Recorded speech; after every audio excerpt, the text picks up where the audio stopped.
প্রিয় বন্ধুরা, আজ তোমাদের সাথে যে বিষয়টা নিয়ে আলোচনা করব সেটা হলো একাদশ শ্রেণী সেমিস্টার 1-এর পলিটিক্যাল সায়েন্সের ফার্স্ট যে ইউনিটটা রয়েছে রাষ্ট্রবিজ্ঞানের পরিধি, প্রকৃতি, এই যে চ্যাপ্টারটা রয়েছে, তো সেই চ্যাপ্টারটা শর্ট প্রশ্ন নিয়ে আমি আলোচনা করা শুরু করেছি। ইতিমধ্যে আমি 25টা শর্ট কোশ্চেন খুবই ইম্পর্টেন্ট সেগুলো আলোচনা করেছি। তোমরা যারা এখনও পর্যন্ত ভিডিওটা দেখোনি, আমি ডিসক্রিপশান বক্সে লিঙ্ক দিয়ে দেবো, দেখে নেবে। আর আজকের প্রশ্নগুলো দেখো। রাষ্ট্রবিজ্ঞানের শুরু ও শেষ রাষ্ট্রকে নিয়ে কে বলেছে? গার্নার। রাজনৈতিক কাজকর্ম ক্ষমতার পরিপ্রেক্ষিতেই নিষ্পন্ন হয়, কার উক্তি? Harold Lasswell. রাজনৈতিক সার্বভৌমিকতার জনক কে? Locke, John Locke. The state and revolution কার লেখা? লেনিন। এরপর দেখো, আইনগত সার্বভৌমিকতার জন্মদাতা কে? হবস। পাবলিক ওপিনিয়ন গ্রন্থের লেখককে? লিপম্যান। মানুষ রাজনৈতিক জীব, উক্তিটি কার?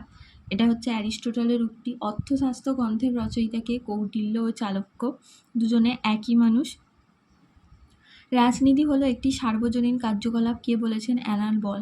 জনগণের সার্বভৌমত্বের জনককে? রুশো।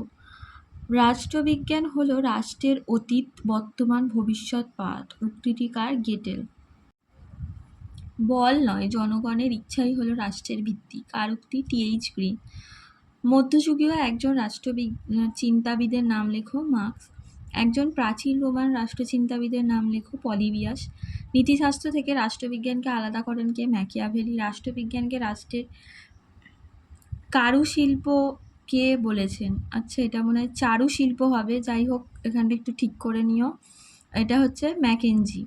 কত খ্রিস্টাব্দে রাষ্ট্রবিজ্ঞান শব্দটি প্রথম প্রয়োগ ঘটে? 1707 খ্রিস্টাব্দে। রাজনীতি রাষ্ট্রবিজ্ঞানের কোন দিক? ব্যবহারিক দিক। কত খ্রিস্টাব্দে গৌরবময় বিপ্লব সংঘটিত হয়? 1688 খ্রিস্টাব্দে। অ্যারিস্টটল কোন শতাব্দীর দার্শনিক ছিলেন? 4th শতাব্দী। কে উদারনীতিবাদের আদি প্রবক্তা? John Locke. রাষ্ট্রবিজ্ঞানের সূত্রপাত ঘটে কোথায়? প্রাচীন গ্রিসে। রাষ্ট্রবিজ্ঞানকে কোন বিজ্ঞান হিসাবে আখ্যা দেওয়া হয়? ব্যবহারিক, এটা হবে আবহবিদ্যার মতো অসম্পূর্ণ বিজ্ঞান। মানুষ রাজনৈতিক প্রাণী, এ কথা কে বলেছেন? অ্যারিস্টটল। রাষ্ট্রদর্শন রাষ্ট্রবিজ্ঞানের কোন দিক? তত্ত্বগত দিক। এই ছিল তোমাদের পার্ট 2-এর 25টা শর্ট কোশ্চেন। আগে আমি 25টা দিয়েছি, আজ 25টা দিলাম, তো টোটাল 50টা ফার্স্ট ইউনিট থেকে প্রশ্ন আলোচনা করা হয়ে গেল।